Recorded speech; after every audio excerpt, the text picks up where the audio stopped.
اعوذ باللہ من الشیطان الرجیم بسم اللہ الرحمن الرحیم۔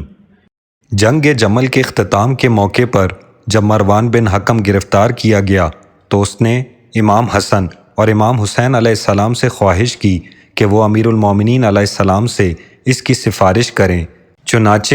امام حسن اور امام حسین علیہ السلام نے امیر المومنین علیہ السلام سے اس سلسلے میں بات چیت کی اور حضرت نے اسے رہا کر دیا۔ پھر دونوں شہزادوں نے کہا کہ یا امیر المومنین علیہ السلام، یہ آپ کی بیعت کرنا چاہتا ہے۔ تو امام علی علیہ السلام نے اس کے متعلق فرمایا،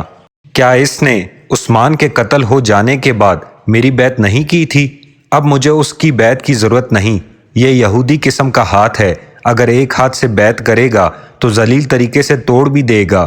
تمہیں معلوم ہونا چاہیے کہ یہ بھی اتنی دیر کہ کتا اپنی ناک چاٹنے سے فارغ ہو حکومت کرے گا، اور اس کے 4 بیٹے بھی حکمران ہوں گے، اور امت اس کے اور اس کے بیٹوں کے ہاتھوں سے سختیوں کے دن دیکھے گی۔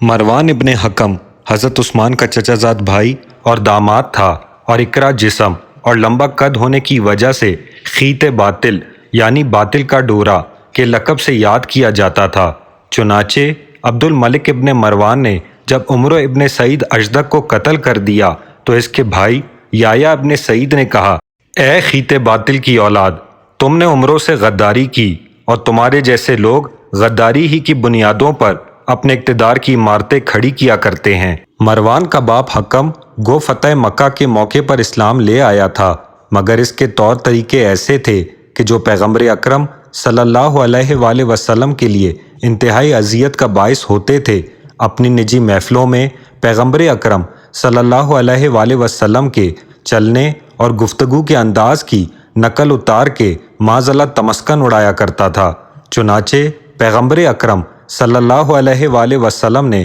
اس پر اور اس کی اولاد پر لعنت کی اور فرمایا، اس کی اولاد کے ہاتھوں میری امت تباہی کے دن دیکھے گی۔ آخر پیغمبر اکرم صلی اللہ علیہ وآلہ وسلم نے اس کی بڑھتی ہوئی سازشوں کے پیش نظر اسے مدینہ سے وادی وج جو کہ طائف میں ایک جگہ ہے اس کی طرف نکلوا دیا، اور مروان بھی اس کے ساتھ چلتا بنا۔ اور پھر پیغمبر اکرم صلی اللہ علیہ وآلہ وسلم نے زندگی بھر ان دونوں کو مدینہ نہ آنے دیا۔ حضرت ابو بکر اور حضرت عمر نے بھی ایسا ہی کیا، لیکن حضرت عثمان نے اپنے عہد میں ان دونوں کو واپس بلا لیا، اور مروان کو تو اس عروج پر پہنچایا کہ گویا خلافت کی بانگ ڈور اسی کے ہاتھ میں ہے۔ باغ فدق جو پیغمبر اکرم صلی اللہ علیہ وآلہ وسلم کی رحلت کے بعد بی بی فاطمہ سلام اللہ علیہا کو نہیں دیا جا سکا، وہ اپنے عہد خلافت میں حضرت عثمان نے اپنے داماد مروان ابن حکم کو عطا کیا۔ اس کے ساتھ ساتھ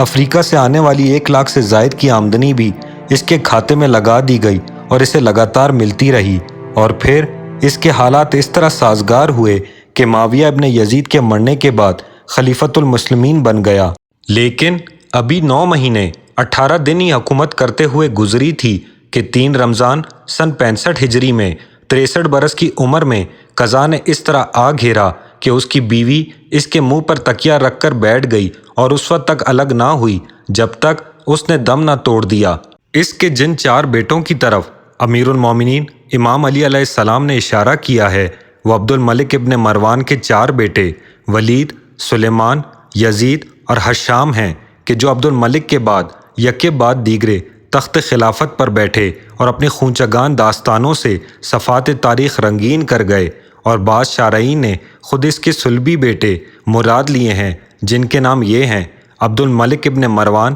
عبد العزیز ابن مروان، بشر ابن مروان اور محمد ابن مروان۔ ان میں سے عبد الملک تو خلیفہ ہو گیا اور عبد العزیز مصر کا، بشر عراق کا اور محمد جزیرہ کا والی قرار پایا۔